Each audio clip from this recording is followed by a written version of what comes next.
네, 박근혜 대통령이 오늘 국가안전보장회의죠. NSC 오전에 직접 주재하고요. 사드가 안전하다. 사드는 인체에 무해하다. 그리고 우리의 국방을 위해서 반드시 필요하다. 이렇게 설명했습니다. 직접 한번 들어보겠습니다. 현재는 패트리어트 전력만으로 주요 공항, 항만과 같은 핵심 시설 위주로 방어하고 있어서 사드가 성주 기지에 배치가 되면 중부 이남 대부분의 지역을 방어할 수 있는 큰 원이 생깁니다. 예, 저도 국가안전보장회의 진행되는 거 여러 번 봤는데요. 대통령이 직접 판넬을 가지고 나와서 설명하는 거 처음 보는 것 같은데요. 박성원 의원. 네. 어떻게 보셨습니까? 자, 이제 그 몽골에서 열리는 아셈 참석을 아시아 유럽 위해서, 정상회의죠. 예, 아시아 유럽 정상회의 참석차 4박 5일 출국하면서 지금 어제 전격적으로 지역까지 결정을 한 그 성주에 그 배치키로 한 이 사드와 관련한 국내에서의 그 지역사회의 반발, 네네. 그다음에 정치권에서의 정쟁화 이런 것에 대해서 분명히 쐐기를 박으면서 네네. 어떤 그 북한의 핵미사일에 대한 유일한 현재로서는 가장 최선의 대처였다라는 걸 강조하면서 또 지역 이러한 그 어려움을 감내하면서 지역을 할애해준 또 성주 그 주민들에 대한 고마운 표시 그리고 네네. 이것에 대한 보답 이 방안을 마련하도록 국내의 상황 관리를 다져놓고 출국하기 위해서 오늘 사실 이례적으로 저도 청와대를 출입해봤습니다만 저렇게 그 NSC는 원래는 국가안보와 관련한 긴급 상황과 관련한 보고를 받고 정책적 결정을 하는 이런 자리인데 워낙에 지금 국내 상황이 이것이 정치화되고 정쟁화되다 그렇죠. 보니까 사실은 기자간담회라든지 이런 형태를 통해서 대국민 어떤 설득 작업을 해야 할 것을 출국을 앞두고 긴박한 시간에 NSC를 통해서 겸해서 오늘 이렇게 한 것 같습니다. 네, 김정훈 실장님. 지도가 좀 더 컸으면 좋았겠다는 생각도 드는데 어쨌든 대통령이 숙지하고 설명하는 모습 보이는데 어떻게 보셨습니까? 네, 제가 뭐 국가안전보장회의도 여러 번 참석을 하고 했습니다만은 이렇게 대통령이 직접 그 지도를 들고 설명하는 거는 처음 봤습니다.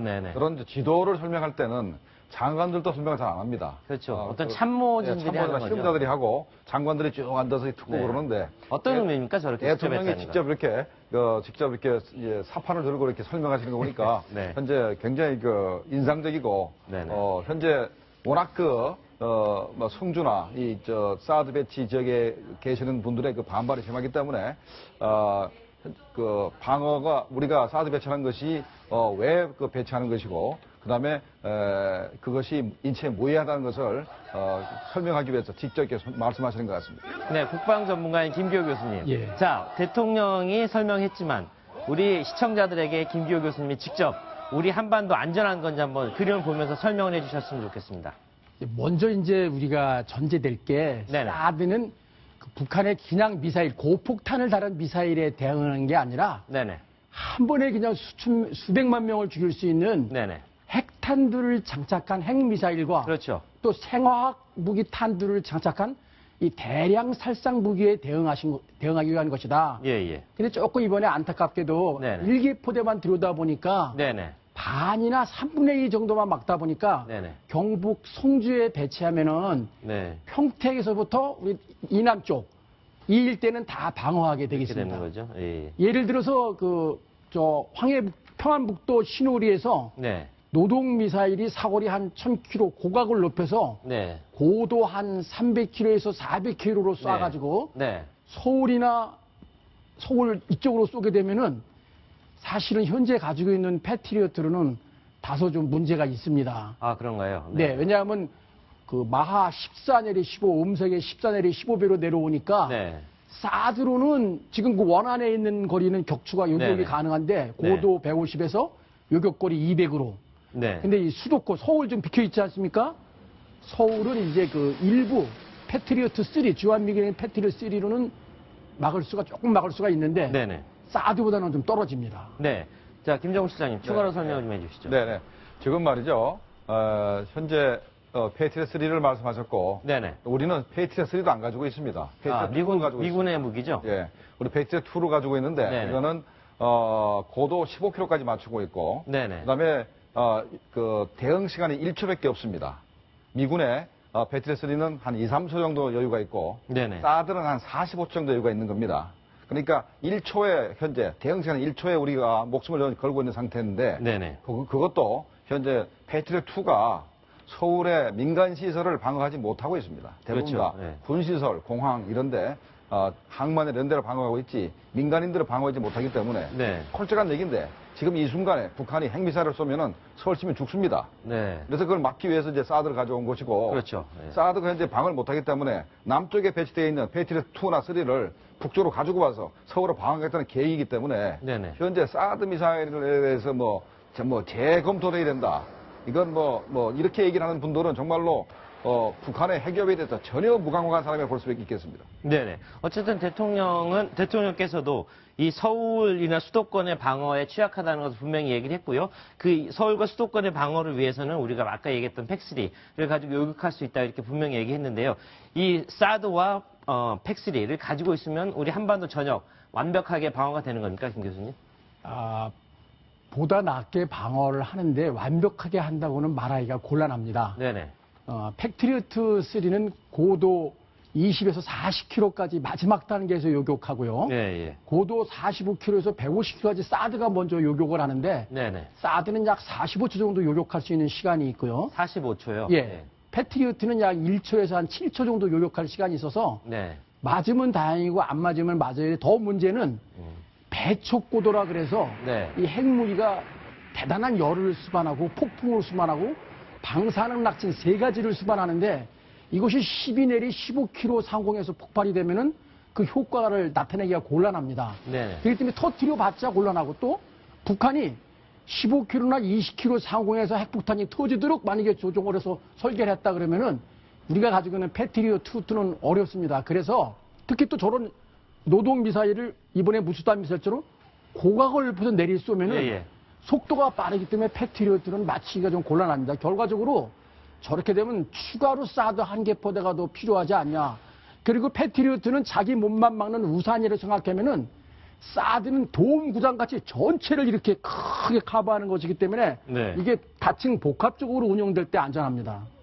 그러니까 네네. 이제 이스라엘 같은 경우는 3중 방어 체계가 돼 있어서 네네. 하층, 중층, 상층 방어를 하고 있습니다. 예, 예. 우리도 결국 목표는 그리 가야 되는데 현재 대한민국은 하층 방어도 시원치 않고 중층 방어는 이제 거의 개발 단계고 상층 방어는 이제 사드를 가져오겠다는 거기 때문에 하층, 중층, 상층 방어 어느 것도 완전하지가 않고 모두가 불안한 상태입니다. 그러니까 현재는 솔직한 얘기지 현재 북한이 핵미사일을 공격 못하는 것은 우리의 방어 능력 때문에 공격 못하는 것이 아니고 미국이 캘리포니아 반덴버그 기지에서 미리트앤3를 가지고 만약에 북한이 우리를 공격하면은 그걸로 확장된 억제하기 위해서 미국이 네네. 대량 살상무기 그러니까 그 핵탄두를 가지고 평양을 완전히 초토화시킨다는 그것 때문에 그게 겁이 나서 현재 공격을 못하고 있는 것입니다. 지금 그림에서 보여지죠. 자, 황해도에서 발사하는 스커드 미사일 한번 발사해 보시죠. 자, 발사할 경우에 이걸 잡는 게 이쪽에 모여 있는 이것들이죠. 예, 주한미군의 현재 예. 그 패트리어트 3를 가지고 있거든요. 네네. 그 스커드 미사일은 한 고도가 오산에 배치된 팩3. 예, 고도가 한 40km, 높을 때는 60km 가기 때문에 사드로 맞추기에는 조금 부적절한 게 있습니다. 네네. 그래서 스커드에 대해서는 패트리어트 3를 더 이제 들여와서 방어를 하려고 하고 있고요. 예, 아까 말씀드린 노동 미사일은 사드로 요격하면 됩니다. 네네. 그래서 어쨌든 이 수도권과 어떤 남쪽까지 모두 방어가 된다는 얘기인데 어쨌든 어제 황교안 국무총리가 국회에서 발언한 것을 보면 이 한 개의 포대로는 우리를 완벽하게 지킬 수 없다. 이런 얘기를 했었습니다. 자, 황교안 총리가 어제 예결위 답변에서 어떻게 얘기했는지 한번 들어보겠습니다. 지금 정부 입장이 한 개 포대면 충분하다는 겁니까? 많으면 많을수록 좋지 않겠습니까? 앞으로의 운용 상황을 봐가면서 추가로 필요한 부분이 있는지 그런 거는 또 검토를 할 수 있지 않을까 이런 생각을 합니다. 자, 많으면 많을수록 좋다. 당연한 얘기인 것 같은데 현재로서는 한 개 포대밖에 못 들어오는데 네. 저렇게 얘기하는 거 책임감 있는 답변이라고 봐야 될까요? 어떻습니까? 그러니까 최근에 북한의 핵탄두가 북한의 미사일 숫자가 1000개나 되기 때문에 예, 예. 사드 1개 포대 48방 가지고는 부족하지 않느냐 가치가 없다라고 주장한 사람도 있었지 않습니까? 예. 그래서 현재 기본적으로 북한이 동시에 우리를 공격할 수 있는 미사일 수는 약 200기로 봐야 됩니다. 왜냐하면 이동식 발사대가 200기이기 때문에 네. 200기를 동시에 발사할 수 있는 능력이 있다고 가정을 하고 그러면 우리가 200기를 동시에 막을 능력이 돼야 된다 그러면 사드 1개 포대가 지금 많이 부족합니다. 그래서 가능하다면 2, 3개 포대가 더 있는 것이 바람직하고 예. 그다음에 그러니까 2, 3개 포대가 상층부에서 40km에서 150km 되는 고도에서 일단은 요격을 시도하고 만약 요격에 실패하게 되면 그 하층에 있는 페이트리어 3나 페이트리어 2가 그 나머지 부분을 이제 보완하는 쪽으로 이제 가야 되기 때문에 예. 현재 사드 1개 포대 가지고 많이 부족합니다. 그런데 문제는 사드 1개 포대도 현재 배치하는데 이렇게 고통스럽고 주민들 섭도하기 힘든데 2, 3개 포대를 더 우리가 우리 돈 주고 구입한다 하더라도 어디다 배치를 하겠습니까? 이렇게 힘들어서.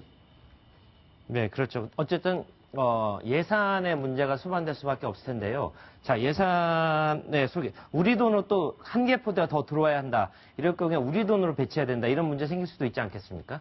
미국이 1개 포대를 가지고 와서 미군 방어에는 충분하다라고 생각할 가능성이 있습니다. 그러면 나머지 우리 국민들은 어떡합니까? 그런 부분에 있어서는 우리가 사드를 사면 좋겠는데 현재는 미국 입장에서는 사드를 팔지 않겠다 그럽니다. 벌써 거기에 문제가 있는 것이고 그렇기 때문에 우리는 사드든 아니면 이스라엘이 가지고 있는 에로3 미사일이든 일단은 사겠다고 협상을 하고 외교적으로 미국에서 요청을 해서 미국이 의회 재가를 받아가지고 우리의 판매를 할 수 있는 그런 길을 우리가 모색해야 되는데 정말 안타깝습니다. 미국이 자기 돈 주고 미사일을 가지고 와서 우리 지켜주겠다는데도 전 반대로 하고 하기 때문에 정말로 안타까운 상황입니다. 어쨌든 중대한 결정을 내렸는데 한민국 국방장관 상당히 다급한 것 같습니다. 어젯밤 늦게까지 11시 10분까지 성주 군민들과 어떤 실랑이를 벌였었는데요. 하다못해 마지못해 한민국 국방장관 내가 그 전자파 직접 첫 번째로 맞는 사람이 되겠다 이런 얘기를 했는데요. 직접 한번 들어보겠습니다. 이 사드 무기 체계는 괴담처럼 돌아다니는 그런 이야기에서 나오듯이 전자파를 가장 걱정하시는 줄로 압니다. 여러분들이 그거를 잘 믿지 않으시니까 사드가 배치돼서 거기 들어가게 되면은 제가 제일 먼저 그 레이더 앞에 서서 전자파를 이것이 위험이 있는지 없는지를 제 몸으로 직접 시험해서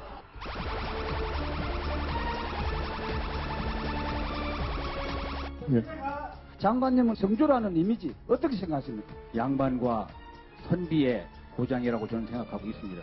뜬금없는 성주에 한 거는 만만해서 한 거 맞습니까? 그렇지 않습니다. 네, 굉장히 당혹스러워하는 모습 보여지는데요. 어쨌든 이 중대한 안보의 결정이기 때문에 미리부터 국민들을 설득할 수 없었던 그런 부분 상당히 곤혹스럽게 보여집니다. 자, 사드 전자파 안전하다는 것을 레이더 앞에 한번 서보겠다 이런 얘기를 했는데 직접 쓰면 입증이 되는 겁니까, 김기호 교수님? 당장은 그 효과는 안 나오겠죠. 그렇지만 그만큼 안전하다는 것을 자신 있게 말씀하시는 건데 이 사드 레이더 앞에 그 발사포대가 통상 괌도 그렇고 500m 앞에 이격돼 있습니다. 그거 늘 미군 같으면 5개 포대, 텍사스에도 4개 포대. 그 병사들은 500m 앞에 있으면은 거기 무슨 환자가 발생해야 될 거 아닙니까?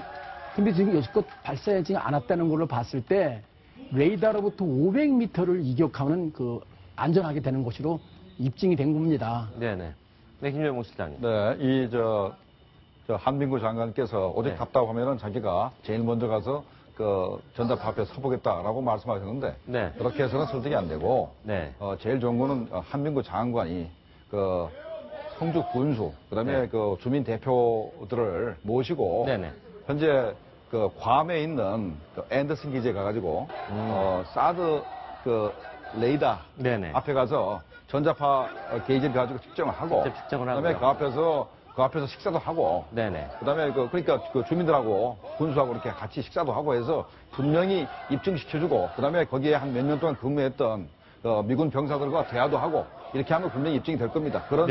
그런 과정을 거치면은 이런 사드 전자파 위해성에 대한 괴담 이런 것들은 불식이 안 되겠나 이렇게 생각을 합니다. 자, 일단 사드의 전자파 안전거리가 얼마나 되는지 시청자들 궁금해하는 분들 많을 것 같은데요. 한번 직접 보시면서 설명해 주십시오. 크게 숫자를 3가지를 좀 암기해 두시면 좋을 것 같습니다. 3가지요. 거리는 100m. 100m. 높이는 210m. 210m. 그리고 더 안전거리 최대한 500m. 이제 100m라는 거는 100m라는 건 어떤 의미입니까? 레이더로부터 앞으로 100m 안에 들어오면 위험합니다. 그러니까 직진성만 있는 거죠? 직진성 예. 100m는 네네. 그 완전히 통제돼 빨갛게 된 부분 저 부분. 네. 예. 이 안에 들어가지 않으면 예. 안전하다. 거기는 이런 펜스를 말씀이시죠? 네. 쳐서 절대 아무도 안 들어갑니다. 네네. 그리고 500m는 그 앞으로 각도는 토대가 5도. 있는데 네. 이 아래는 괜찮은 거죠? 그 레이더 빔을 발사할 때 부채꼴 모양으로 하는데 5도 위로 발사하기 때문에 네네. 5도 아래는 100m만 벗어나면 안전합니다. 그렇죠. 이렇게 나가기 때문에 예. 이 아래는 상관없다. 예, 예. 이게 해발 400m이기 때문에 이 아래에 있는 성주군은 안전하다. 예, 예. 이런 말씀이시죠? 예. 네네. 그런데 이제 그 2,400m라는 거 있지 않습니까? 2.4km. 네네. 거기는 이게 강한 전자파가 발생되기 때문에 네. 전투기를 포함한 민간 항공기, 모든 네. 항공기가 항법 운행에 제한을 받습니다. 네. 사드 레이더가 작동을 하면 이때는 항공기가 날아갈 수 없다. 이런 말씀이시죠? 그렇죠. 네네. 예. 그 다음에 5,500m까지는 민간 항공기는 괜찮은데 이 군용 전투기는 고도의 GPS라든지 항법 장비를 사용하기 때문에 거기에 방해를 받습니다. 이건 뭐죠? 그 63 빌딩인데요. 63 빌딩 몇 미터입니까? 높이가 한 249m거든요. 네, 249m. 예, 5도로 그렇게 가면 약 483m 이상 가면은 네. 63 빌딩도 안전하다는 거죠. 이 정도에서도 안전하겠군요. 예, 예. 네. 그렇다면 현재로서는 사드가 배치돼도 상주군이 그렇게 크게 성주군이죠. 예. 성주군이 크게 걱정할 필요는 없다. 이런 그렇죠. 설명이 지금 가능하겠군요. 3달 400m 산 위에 있으니까 네네. 210m보다 훨씬 위에 있는 거죠. 그렇죠. 네. 네. 오늘 국방부에서는요, 결국 국방부 기자들을 초청을 해서 사드의 어떤 사드 레이더가 얼마나 안전한지 한번 직접 실현해 봤습니다. 오늘 국방부 출입하는 서완한 기자가 직접 다녀왔는데요. 전화 한번 연결해 보겠습니다. 서 기자 나와 있습니까? 네, 국방부에 나와 있습니다. 네, 오늘 직접 레이더 기자를 가서 전자파 측정에 참여하셨죠? 오늘 어땠습니까?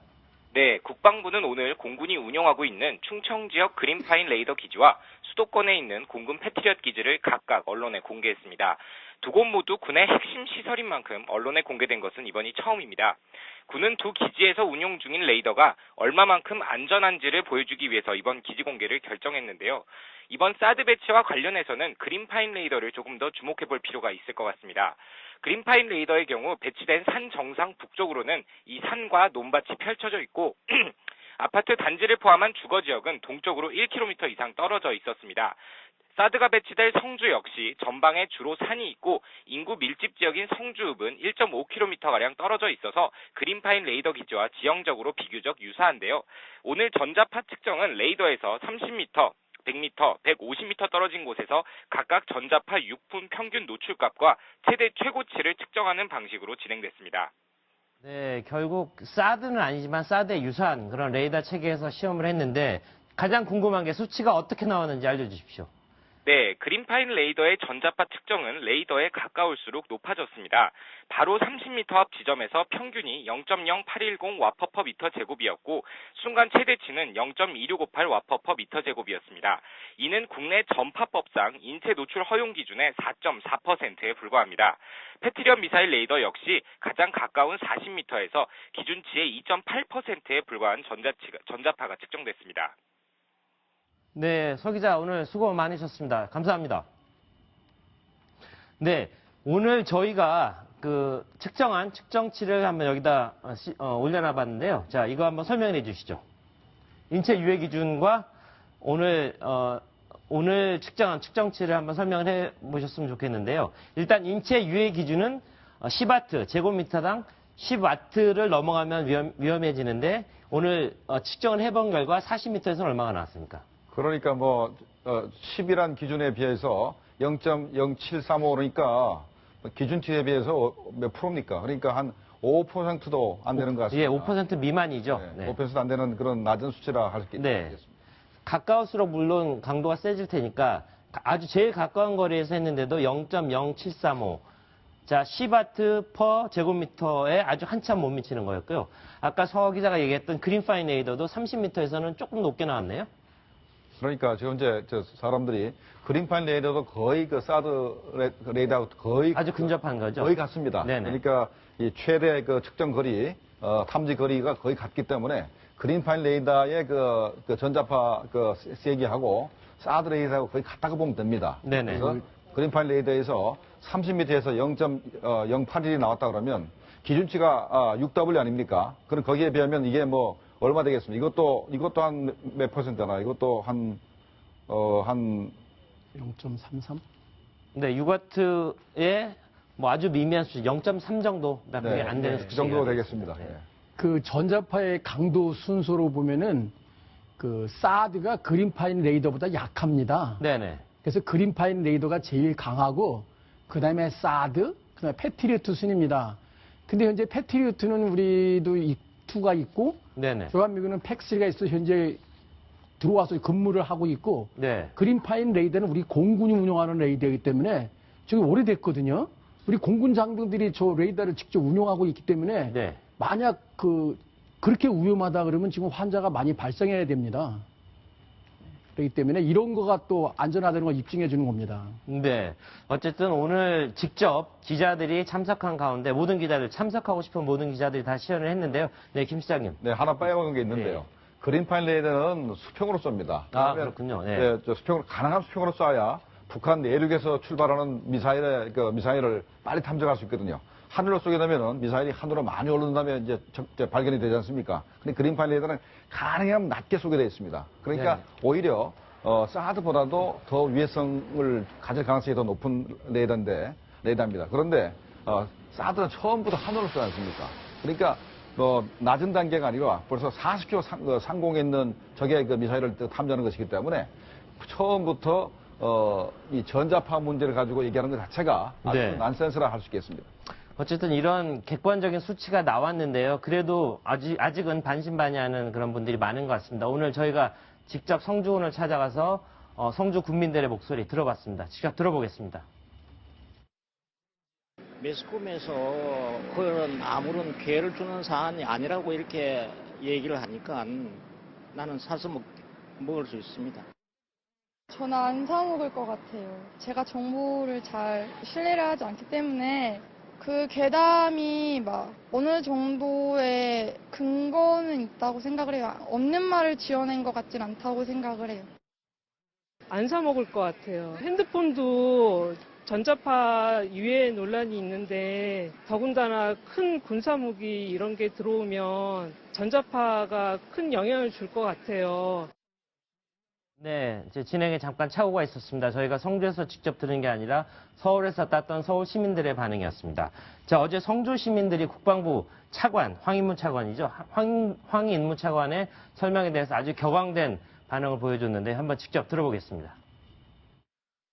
국방부에서 또 제가 직접 성주로 내려가서 오늘 상주에 같이 가려고 했던 저희들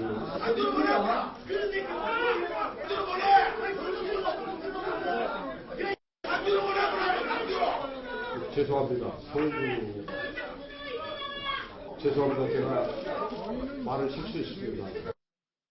네, 지금 굉장히 민감한 상황에서 성주, 상주 어떤 발음이 틀렸을 경우에 얼마나 큰 곤혹을 치를 수 있는지 보여지는데요. 자, 양산을을 지역구로 두고 있는 더민주당의 서영수 의원이 사드가 양산에 배치가 안 되고 성주로 가서 다행이다. 이런 취지로 얘기를 해서 곤혹을 치렀다는데요. 손소 변호사님, 소개해 주시죠. 좀 이렇게 민감한 시국에 또 이제 이런 참 문제 소지가 있는 발언을 해가지고 곤욕을 치렀습니다. 이제 서영수 의원이 지금 보도자료를 배포했는데요. 그 부분에서 문제되는 부분이 두 부분이 있었습니다. 네네. 우선 첫 번째 그 부분을 보시겠는데요. 사드 배치, 양산 이외의 지역으로 결정된 것이 다행이다. 라는 표현을 썼습니다. 네, 다행이다, 이 부분이죠. 네, 다행이죠. 네, 그리고 또 끝이 아닙니다. 한 부분이 더 있는데요. 이제 사드 배치 지역으로 양산 이외의 지역이 결정된 것은 경남, 부산 주민들의 안전을 고려하면 다행이다라고 네. 해서 실제로 사드 레이더가 배치되는 지역의 건강에는 문제가 있는 거 아니냐, 안전에 뭐 좀 지장이 있다, 차질이 있다라는 그런 뉘앙스로 읽히는 그 이야기를 네. 해서 논란이 일었습니다. 네, 어쨌든 이런 발언으로 문제가 되자 서영수 의원 직접 여기에 대해서 해명을 했는데요. 한번 들어보겠습니다. 다만 양산 지역은 고리 원자력 발전소하고 한 15km 정도 가깝기 때문에 거기에 대한 위험을 강조하다 보니까 지금들이 미숙하고 부적절한 표현이 나왔습니다. 성주 주민들에게 대단히 죄송하다는 말씀드립니다. 성주 지역에 가서 다행이라는 뜻이 아니고 양산이 갖는 워낙 큰 위험 지역, 최악의 입지 자체를 피했다는 것에 대한 표현이 오해를 충분히 받을 수 있는 부분입니다. 네, 박성원 부국장 어떻게 들으셨습니까? 어떤 님비 현상을 보여준 거라고 봐야 될까요? 어떨까요? 저건 그 님비 현상을 넘어서 네네. 우선 그 사드의 뭐 필요성 부분에 대해서는 뭐 인식이 부족하다고 하다 치더라도 어떤 그 위험성에 대해서 기본적으로 사드는 위험하다라고 하는 것을 그 전제를 해서 그것이 우리 지역구에 안 와서 다행이다. 이런 그 이중의 어떤 그 사실관계를 우선 오도할 뿐만 아니라 지역주의, 소지역주의까지 감정까지 부추기면서 어떤 그 지금의 또 어떤 성주 국민들의 그 막연한 현재 불안감을 오히려 부추기는 저런 그것은 국민의 대표 기관으로서의 국회의원으로서 적절치 못한 것이고 저것은 아주 더 성주 국민들뿐만이 아니라 국민한테 사과를 해야 될 이런 사안인 것 같습니다. 네, 김정훈 씨. 네, 서영수 의원께서 말씀하신 것 중에서 고리 원자력 발전소에서 15km밖에 안 떨어졌기 때문에 네. 사드가 안 와서 정말 다행이다라고 말하는 건 정말로 잘못된 표현인데 네네. 고리 원자력 발전소가 있기 때문에 고리 원자력 발전소가 안전하게 지키기 위해서는 사드가 필요하다 이렇게 말을 해야 되는데 저는 거꾸로 저 사람이 얘기하고 있는 것이라고 난 보고 있습니다. 네. 자, 김교 교수. 이제 국방에 관한 주요 법안을 미국 같은 의회에서 네네. 보면은 여야 의원이 공동 발의를 하거든요. 아, 예. 초당적으로 발의한다. 예, 초당적으로. 예. 이 대표적인 게 그 한국 방위를 한국이 주도적으로 하고 미군이 지원한다는 것이 셈넌 원어 법안 이런 것이 민주당 공화당 의원이 같이 발의했고요. 네네. 미국에서 장군이 되려면은 합동부대에서 근무하지 않으면 장군이 될 수 없다는 합동작전의 중요성을 강조해 발의한 것이 골드워터 니콜슨 법안이거든요. 이 국회의원들이 안보나 이 국방에 관한 의식이 높아가지고 여야가 공동으로 법안을 발의해서 오히려 전력을 증강하고 있는데 우리는 정말 이 님비 현상을 더 떠넘어서 아까도 말씀했지만 뭐 비행장 같은 거 공항 가져오는 건 서로 나한테 가져오려고 막 기쓰고 들고 또 이런 거 뭐 삭발하고 이러는 현상은 참 문제가 되는 것 같습니다. 그리고 성주 참여 아까 한 말씀 드리면은 우리 국방부에서 이 참여를 장병 65만 점의 특식으로 간식으로 구매를 하면 지역 주민하고도 관계가 좋아질 것 같습니다. 네, 좋은 아이디어가 될 것 같습니다. 어쨌든 사드로 인한 국론 분열 더 이상 없었으면 좋겠다는 생각하면서 이번 순위는 여기까지 진행하겠습니다.